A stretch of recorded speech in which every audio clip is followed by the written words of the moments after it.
বন্ধুরা এখন আপনার স্ক্রিনে ফোনটি দেখতে পাচ্ছেন, আমাদের ফোনটির মডেল হচ্ছে নোকিয়া G20। আমাদের ফোনটিতে পাসওয়ার্ড লক আছে। আজকে আমরা পাসওয়ার্ডটি আনলক করবো ইএমটির সাহায্যে। তো বন্ধুরা চলুন শুরু করা যাবে আজকের ভিডিও। তো বন্ধুরা আমরা কম্পিউটার ক্লাসের পর আমরা MTK1 যে ইএমটি টুলসটি আছে সেটি ওপেন করে নিব। আমাদের টুলসটি ওপেন করার পর আমরা হচ্ছে আমাদের ফোনটি কাজ করার জন্য আমাদের ফোনটির টেস্ট প্ল্যানটি নিতে হবে। এখান থেকে আমাদের একটি কয়েল তার দিয়ে জাম্পারিং করিয়ে বোর্ডের সাথে শর্ট করতে হবে। এটা আমি করে নিয়েছি। এটা জাস্ট বোর্ডের সাথে শর্ট করে আমরা ইউএসবি কেবল ইন করব। এখানে আমরা ফরম্যাট এসব দিয়ে আমরা এখন বোর্ডের সাথে শর্ট করে ইউএসবি কেবল ইন করে দেব। তো বন্ধুরা দেখতে পাচ্ছেন আমাদের ফোনটি কানেকশন হয়ে গেছে, কিন্তু এখানে ফেল্ড চলে এসেছে। বন্ধুরা আনলক টুল সহ যে কোনো টুলস ভাড়া নেওয়ার জন্য আমাদের স্ক্রিনে থাকা হোয়াটসঅ্যাপ নম্বরে যোগাযোগ করতে পারেন। আমরা সকল ধরনের টুলস ভাড়া দিয়ে থাকি। এখানে আমাদের একটি ডিএ ফাইল লাগবে। এই ফাইলটির লিঙ্ক আমি আমার এই ভিডিওর ফার্স্ট কমেন্ট বক্সে দিয়ে দিব, আপনারা সেখান থেকে ডাউনলোড করে নেবেন। এই হচ্ছে আমাদের ফাইলটি।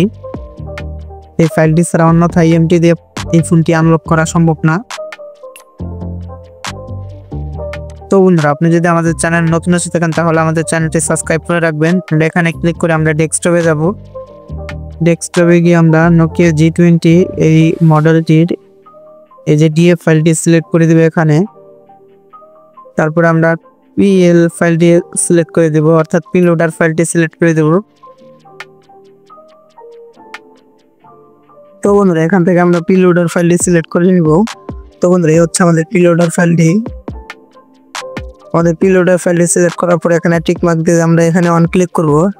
এখানে অন ক্লিক করার পর আমরা কিছুক্ষণ অপেক্ষা করব। তো বন্ধুরা দেখতে পাচ্ছেন আমাদের ফোনটিতে এখন ইউএসবি কেবল লাগাইতে হবে। আমাদের ইউএসবি কেবল লাগানোর জন্য আমরা যে জাম্পার করে ইডিএল থেকে তারটি টানছি সেই তারটি আমরা গ্রাউন্ডে শর্ট করে ফোনটিতে ইউএসবি কেবল ইন করে দিব। তো বন্ধুরা দেখতে পাচ্ছেন আমরা ফোনটিতে ইউএসবি কেবল লাগিয়ে দিয়েছি।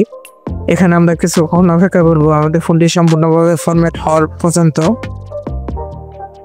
এখানে একটু সময় লাগতে পারে।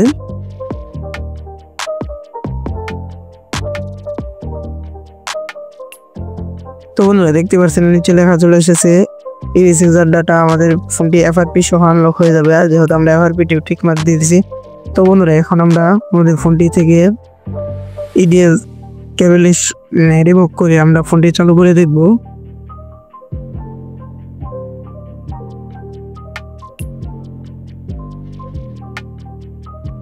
আমরা এখন আমাদের ফোনটি অন করব। তো বন্ধুরা এখানে আমরা একটু ভিডিওটি কাট করে দিয়েছি।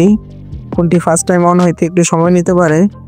তো বন্ধুরা এই ধরনের ভিডিওগুলো আমরা প্রতিনিয়ত আমাদের ইউটিউব চ্যানেলে আপলোড করে থাকি। তো বন্ধুরা আপনি যদি আমাদের চ্যানেলে নতুন এসে থাকেন তাহলে আমাদের চ্যানেলটি সাবস্ক্রাইব করে সাথেই থাকবেন। তো বন্ধুরা এখন আমরা একটু অপেক্ষা করব। তো বন্ধুরা দেখতে পাচ্ছেন আমাদের ফোনটি সম্পূর্ণভাবে চালু হয়ে গেছে। তো বন্ধুরা এই ছিল আমাদের আজকে ভিডিও। ভালো লাগলে আমাদের চ্যানেলটি সাবস্ক্রাইব করতে পারেন নতুন ভিডিও দেখার জন্য।